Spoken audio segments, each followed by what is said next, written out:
اور ہم نے قوم عاد کی طرف ان کے بھائی ہود کو بھیجا. انہوں نے کہا اے میری قوم اللہ ہی کی عبادت کرو، اس کے سوا تمہارا کوئی معبود نہیں. تم شرک کر کے اللہ پر محض بہتان باندھتے ہو. میری قوم، میں اس واعظ و نصیحت کا تم سے کچھ صلہ نہیں مانگتا. میرا صلہ تو اس کے ذمے ہے جس نے مجھے پیدا کیا. بھلا تم سمجھتے کیوں نہیں؟ اور اے قوم، اپنے پروردگار سے بخشش مانگو، پھر اس کے آگے توبہ کرو.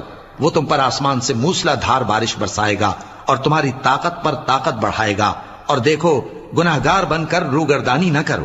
وہ بولے ہود، تم ہمارے پاس کوئی دلیل ظاہر نہیں لائے، اور ہم صرف تمہارے کہنے سے نہ اپنے معبودوں کو چھوڑنے والے ہیں اور نہ تم پر ایمان لانے والے ہیں. ہم تو یہ سمجھتے ہیں کہ ہمارے کسی معبود نے تمہیں تکلیف پہنچا کر دیوانہ کر دیا ہے. انہوں نے کہا کہ میں اللہ کو گواہ کرتا ہوں اور تم بھی گواہ رہو کہ جن کو تم اللہ کا شریک بناتے ہو میں ان سے بیزار ہوں، یعنی جن کی اللہ کے